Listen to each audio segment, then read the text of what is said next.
Yep. Welcome to the Flow State Podcast. I'm your host, Marshall Medallion, and today we have a very special guest, friend, philanthropist, barber, and stylist, Austin Elliot. Welcome to the show, brother. Thank you for having me, man. You already know. So tell us, how'd you get started with this barbering thing?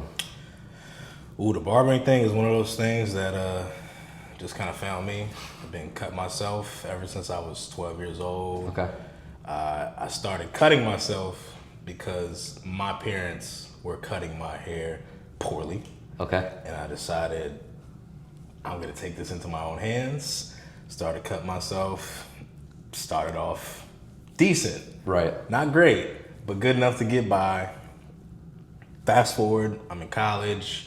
My first roommate asked, "Hey, can you cut me?" I'm like, yeah, sure. I've never cut anybody else before, but why not? He just happened to have a haircut that you can't mess up. Mm-hmm. Like, you could cut his hair blonde and get it right. You know what I'm saying? Worked. Everyone on campus saw it. The next thing you know, I got 31 clients. And it was at that moment I kind of realized this is something that people seek me out for. Mm-hmm. And I hadn't really decided this is what I was going to do yet, but I knew it was something I could do. Right. Fast forward some more years, I messed around in college, goofed off, you know these stories. Yeah. But ended up back in Cincinnati, kind of just lost, didn't really have too much of like a destination to where I was going. And I knew I could still do this barbering thing, so it was much more so like all right, let me go ahead and just do this to have some sort of income, so I don't have to like look to my parents for nothing else anymore. Right. And I went to barber school, and the rest is history. How's barber school? Fascinating. Yeah. You get a lot of different walks of life that come into barbering. I think the one commonality is that everyone is tired of like being on someone else's time. For sure. It's like definitely the one thing about every single barber. Mm-hmm. There's a lot of distractions, especially at the school at the time that we went there. Right. Very different environment now. Mm-hmm. Not that much structure. Yeah. Right. It was definitely each one teach one. You had to learn from the rest of the barbers that were there, whichever ones felt like showing you the way. Some people wouldn't, but shout out to those who did. Shout out to Chyko.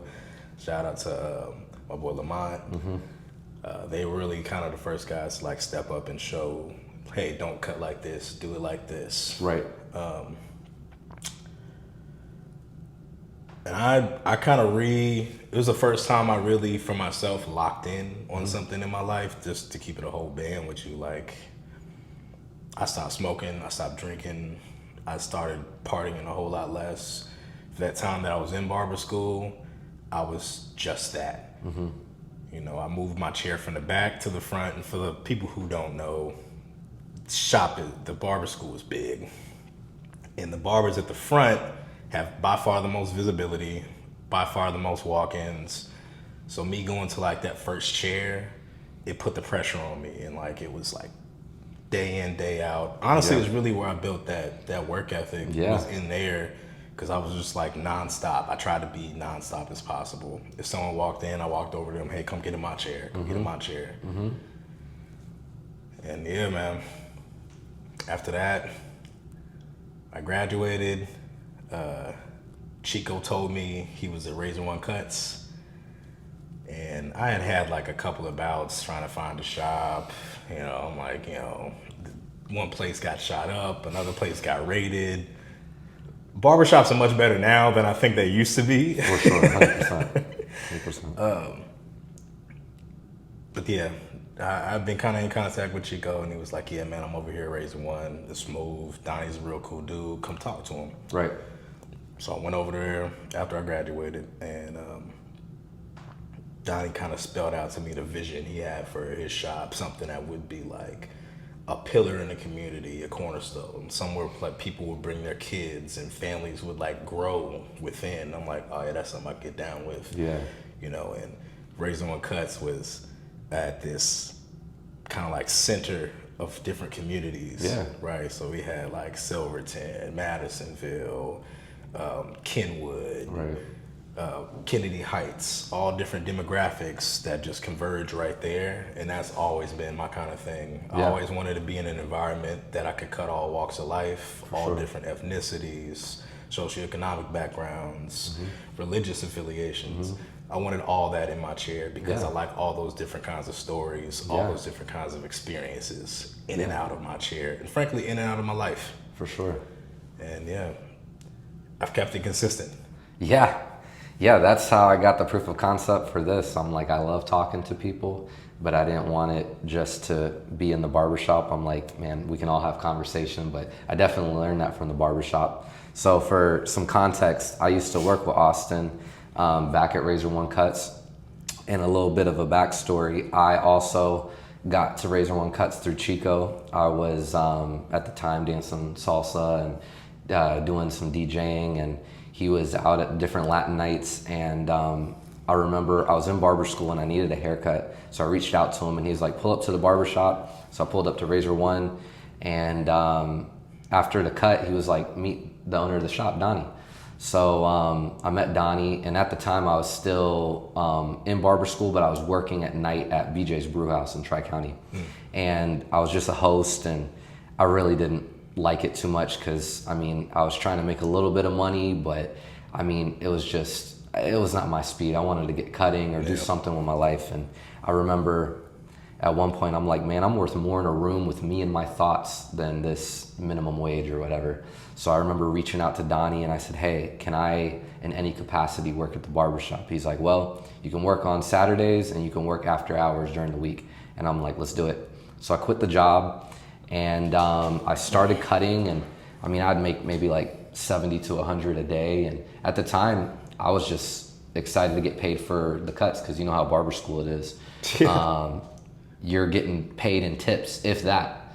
If that. So got some experience, finished barber school, got licensed, and was cutting in the shop full time. And I remember those early days, and you can talk about it a little bit, but you and Chyko and Donnie really created a standard for, let's call it my hustle hand, seeing you guys get to it, being booked up. Being booked and still cutting walk-ins, and just you guys would cut. Tell me how it got to be that in those early years. First off, when I started, they were already moving like that. They were already moving like that. Donnie, I want to say Donnie had been in the industry for like a decade before that. So he already had an insane amount of clientele. Chyko was just murking it in the city at that point, bro. I mean, easily, I want to say he's probably one of the top, if not the top, 100%. barbers 100% in the whole town. So, you know, them first few months, I'm just kind of sitting in my chair like this, just watching these guys nonstop, day in and day out. And really, my first clients were just their overflow. That's how I feel. And I mean, let's say there was a time that me and Chyko were not cutting here. We're both just trying to chilling in our chair. You know, we used to have a PlayStation in there. We just playing a game. Yeah. And Donnie was to like walk in and see that. He would tell us to get up and get out and get on the corner. And like, that sounds crazy. For context, when I first started, he had just bought, I think it was like 2,500 flyers. It was crazy, bro. I just got my Facebook memory from those first flyers. Wow. I'll show you when I get done. But he bought 2,500 flyers, had all our information, all of our specials, and the goal was to get rid of every single one of them. So we literally would go out, my Razor One sat at the intersection of Montgomery Road and Plainfield, right at that light. So we'd go out to the light, stand on the corner, and literally knock on windows of people waiting at the light. Yeah. Which, like, you feel stupid. Right. Like, crazy. People look at you crazy. I'm like, this is mad awkward. Until someone actually pulls into the driveway and gets a haircut. And we got got business off of that. You know, we would take those same flyers. We'd go up to the mall. You know, we was basically a street team. You know, people don't do street teams anymore. Oh, not at all. Guerrilla marketing. That's what that's called. I'm already knowing. Me and Chyko had our own business cards, and we'd go out, you know what I'm saying, go to the bars, go to the clubs, and the deal was we'd walk in with 30 business cards, and we could not leave, talk to any women, or get any drinks until we got rid of every single one. And off of that, we got a lot of clientele. Also, like, you know, those first years, you just can't say no. Right. If someone walks in, get them in a chair. Get them in a chair right now, or tell them when they can't come. You know, I learned very early on, like, you never tell a potential client no. You know, say you're booked up. You don't tell them, yeah, I'm booked up, I can't cut you. You say, well, I'm not available right now, but I can get you in at this time, perhaps tomorrow 100%. Or later on. Correct. That way you're always giving a yes. Yes. Potential for a yes. For sure. And that really that started it off. You know, that culture was like a big part of what we had going on.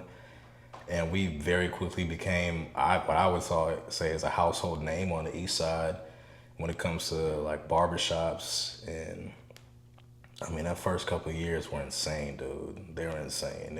We used to call them marathons, right? Where it's sun up, sundown, no breaks, cutting, 12 hours, sometimes 13. I think the wildest one, bro, I was in there from 6 a.m. to 11:30 at night, nonstop. I think somebody had went and got us some burritos, and like real life, eating the burrito, knocking out haircuts. Yeah. And, you know, I think people still think today that I work a lot and that I have asinine hours. But we were doing 12-hour shifts 7 days a week. Right. You know, and like the culture worked, but it got to a point where Donnie actually had to sit me and Chyko down and was like, all right, y'all need to take a day off. Go be with your families, man. You know. So by the time you would come in, it was already like boom in full swing, you know. Right. How was it for you when you first started up there? Intimidating, I'm not gonna lie. So I was the last chair at the time. There was 5 chairs. I was the last chair.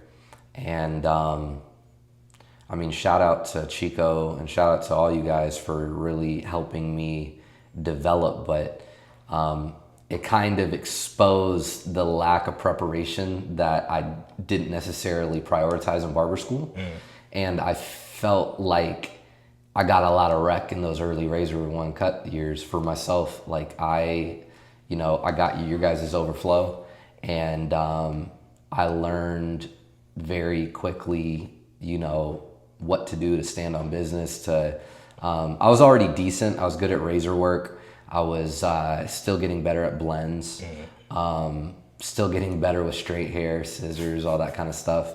But I'll definitely say barber school prepared me for that confrontational environment, because like people don't realize it now. Like barbers are definitely a lot more acknowledged and respected now because people know kind of what it is. I mean, don't get it twisted. There's still a standard, but back then, the people that would come to barbershops like ours were very like particular. And I think they still are, but like back then it was like, hey, you know, I got this money and you need this money, like, you know. And so Donnie taught me how to carry my own. And I mean, I was a kid, bro. Like I was probably 19. And I also, you know, I just learned a strong work ethic, man. And it also helped that just that environment. It was like chilling with the homies. Like, I mean, we were all busy, but the conversations, you know, we'd work all day, go out, come and do it the next day. And those years flew by, you know, and it's something that definitely gave me a lot of perspective, because like in ways it showed me what was possible, but I also took it for granted, because I thought that because I was so busy, it was always going to be like that. And then when COVID happened, I saw a lot of my inconsistencies because like people are on like a 2-week monthly schedule. If you're not there to get them in or redirect them, like you said, into getting a cut, they'll go somewhere else. Yeah. And these people work hard for their money, and you have to, in my perspective, keep the heart of a servant, because at the end of the day, we are who we are because they choose to come to us. And so it really humbled me. And but yeah, definitely a lot of good times. And it just, I mean,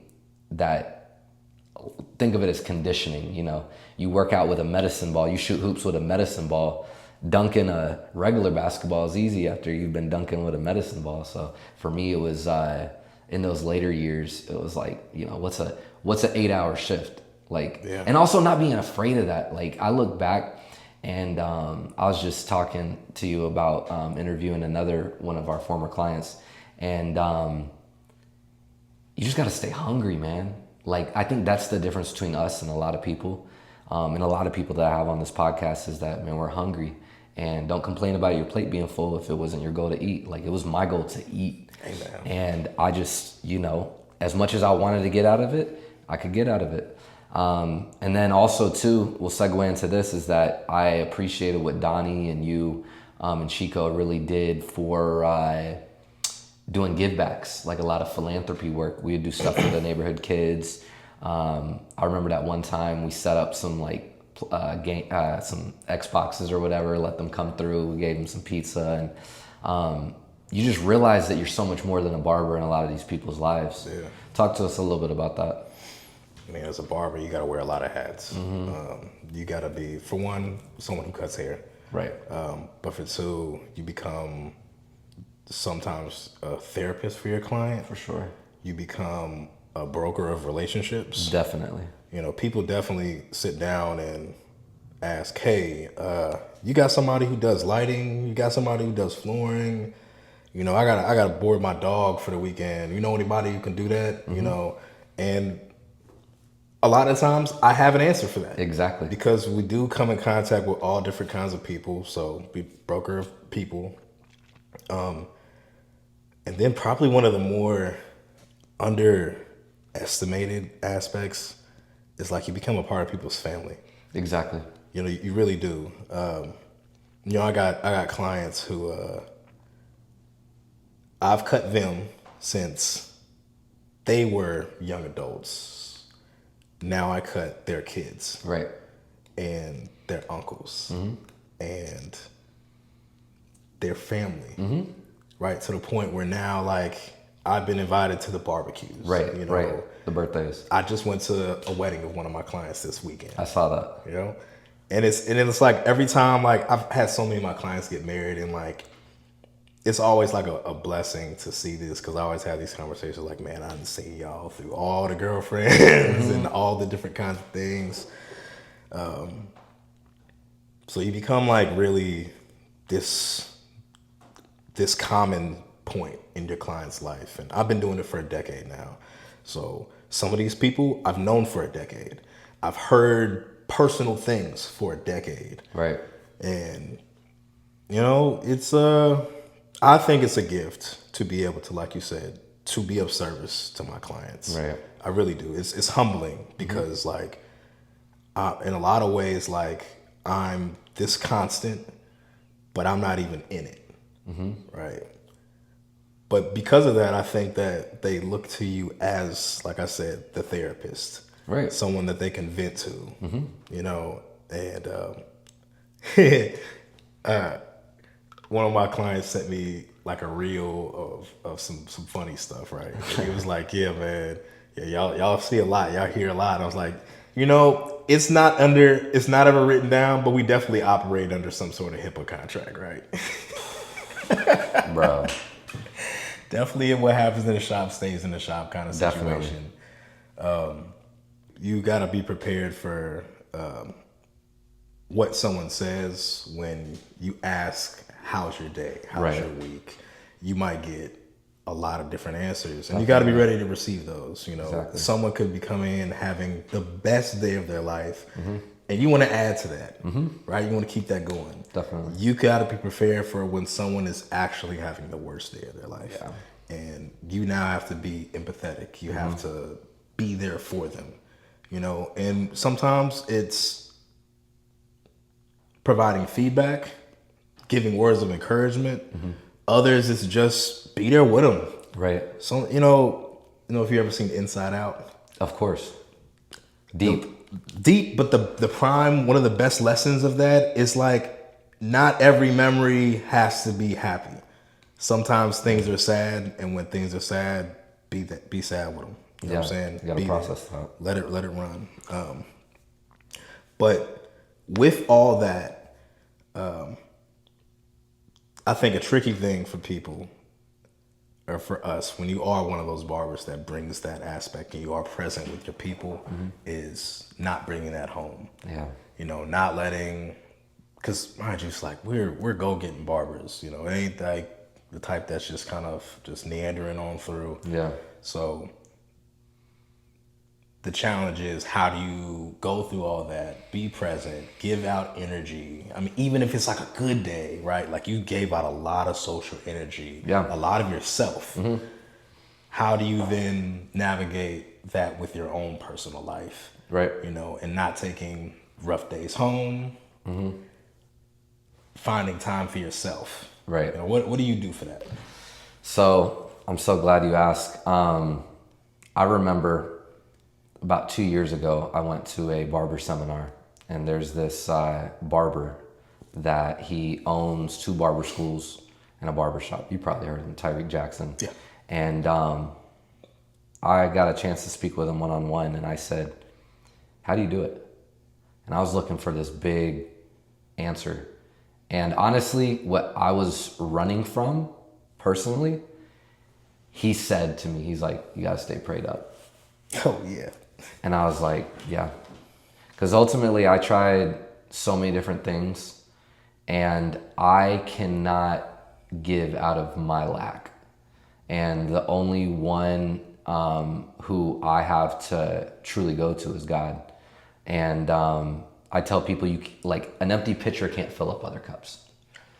And also I would say early in my barber career, I lacked discernment. I thought that if I had knowledge, that I should share it with people.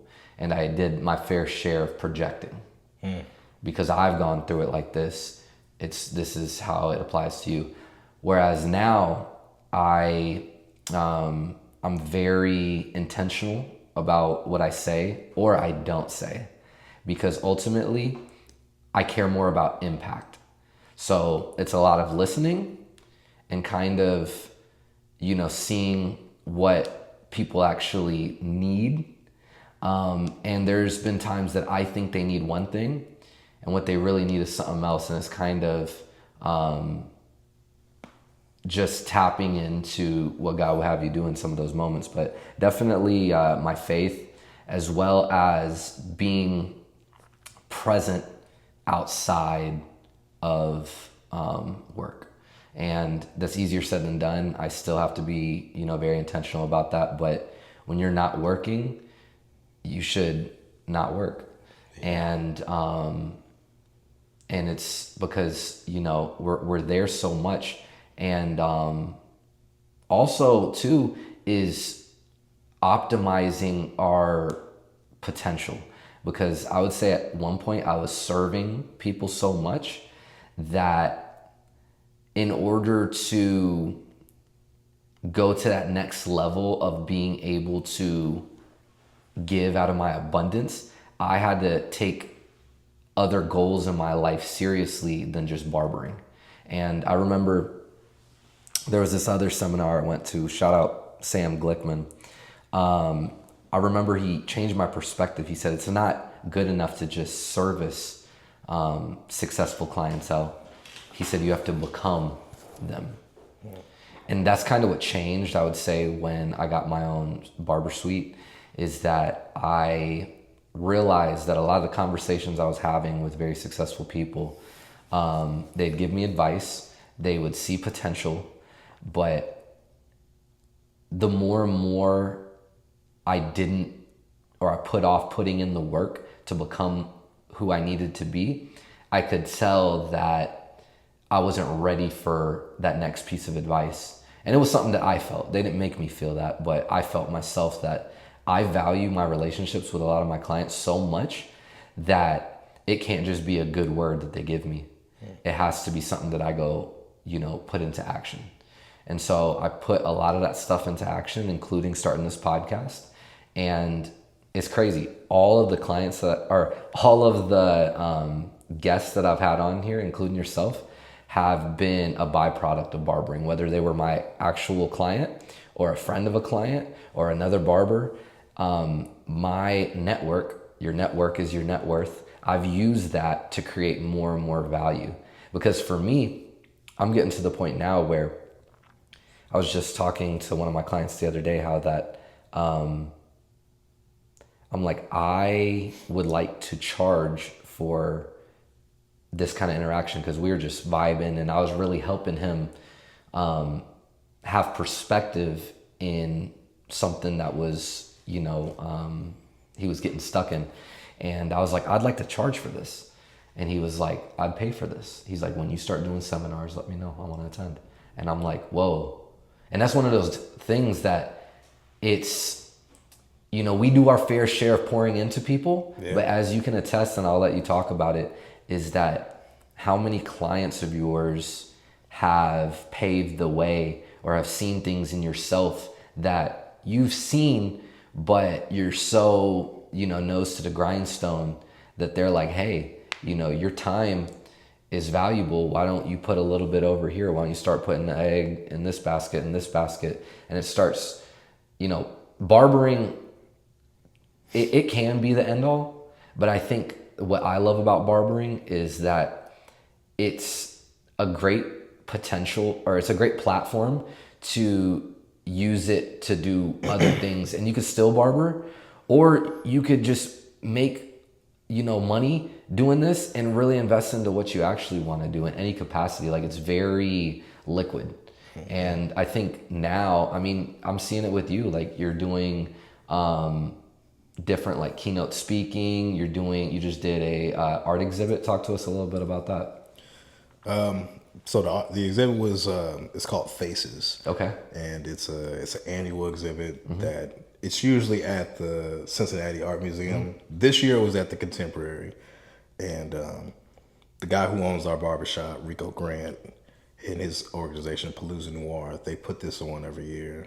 The theme was Black hair as an art form. So all the pieces in there were generally about that. Incredible work.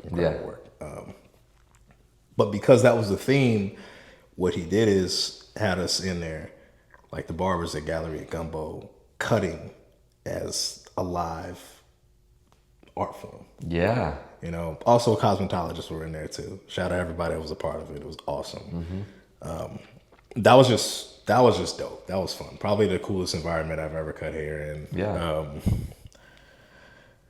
But cutting outside the shop, every single time I do it, it brings something a little bit different. So that was cool because, I'm an artsy guy, so I'm in my environment.